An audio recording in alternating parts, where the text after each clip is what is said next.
Hi! Hello! నమస్తే. నేను మీ తూర్పుగోదావరి జిల్లా అన్వేషకుడు. ఈ రోజైతే మనం అతి పురాతనమైన దేవాలయానికి, అతి పురాతనమైన క్రీస్తు పూర్వం సుమారు 5000 సంవత్సరాల కాలం క్రితం నాటైతే ఆలయానికైతే వచ్చాము. ఏటి ఆ ఆలయం ఎక్కడనుకుంటున్నారా? మన కాకినాడలో అతి సమీపంలో సుమారు 5 కిలోమీటర్ల దూరంలో ఉన్నటువంటి భవనారాయణమూర్తి ఆలయానికైతే వచ్చాము. ఈ ఆలయంలో అయితే మనకి ఎంట్రన్స్‌లో గోపురం గావచ్చు, అలాగే పెద్ద పెద్ద బండరాలతో చుట్టూరు అయితే ప్రహరీ గూడా అప్పటి రాజులైతే నిర్మించారు ఈ గుడిని. అలాగే మనకైతే ఎదురుగుంట అయితే ఒక చక్కటి కోనేరు కూడా ఉంది. ఈ ఆలయాన్నయితే అప్పటి నారదముని మహర్షి అయితే ప్రతిష్ఠించారు స్వామివారిని.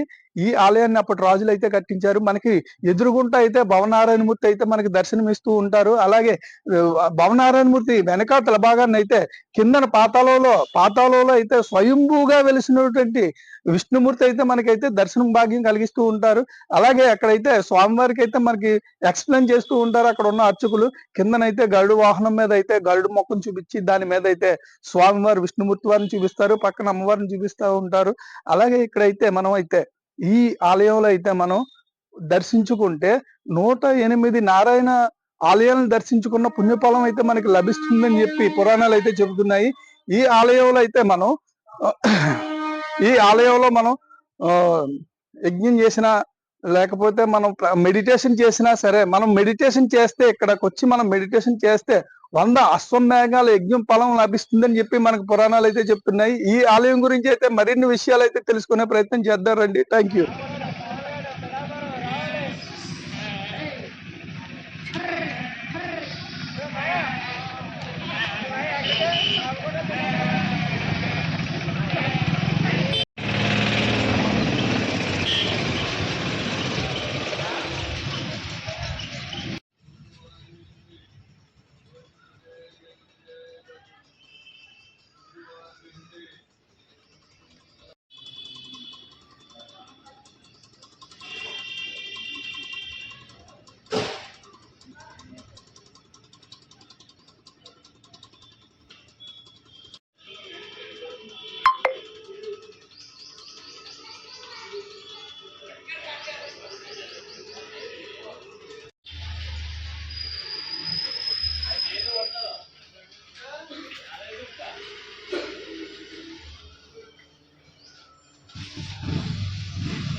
జై శ్రీ భావనారాయణ స్వామి.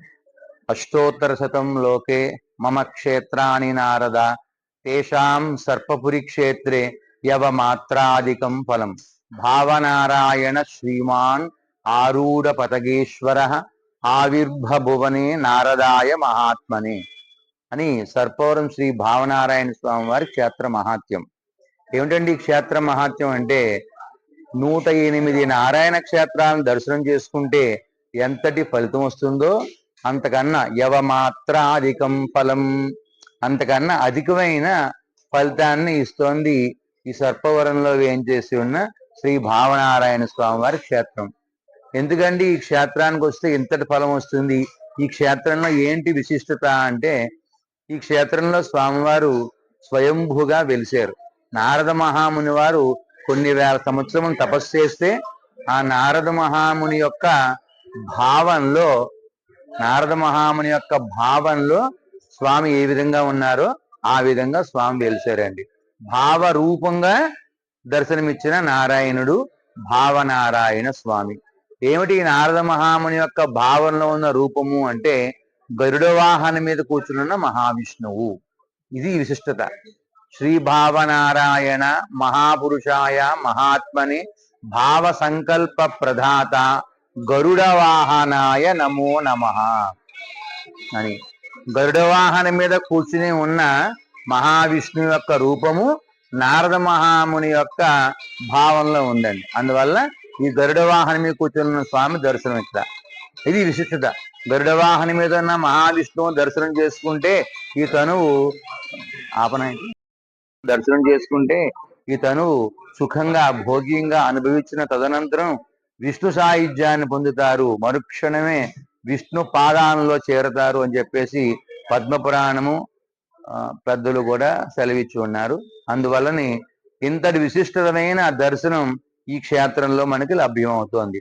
ఏ క్షేత్రంలో అయినా గరుడ వాహనం మీద స్వామి దర్శించుకోవాలంటే ఉత్సవమూర్తుల్ని గరుడ వాహనం మీద వేంచేసి దర్శనం చేసుకుంటాం. కానీ ఈ క్షేత్రంలో ధ్రువమూర్తులు అంటే శిలామూర్తియే గరుడ వాహనం మీద కూర్చుని ఉంటారనమాట. ఎందుకు మనకి ఇంత విశిష్టమైన దర్శనం లభ్యమైంది అంటే నారద మహాముని వారి వల్ల. ఇలా వెలిసిన తర్వాత ఆ గరుడ వాహనం స్వామి దగ్గర పక్కన అమ్మవారు లేకుండా స్వామి ఒక్కరే విశేషంగా దర్శనం ఇచ్చారు. మరి ఉత్సవం చేయాలి స్వామివారికి అంటే పక్కన లక్ష్మీదేవి ఉండాలని ధ్యానం చేసి నారద మహాముని లక్ష్మీ అమ్మవారిని ధ్యానం చేసి రాజ్యలక్ష్మి సమేత భావనారాయణ స్వామి వారిని ప్రతిష్ఠించారు.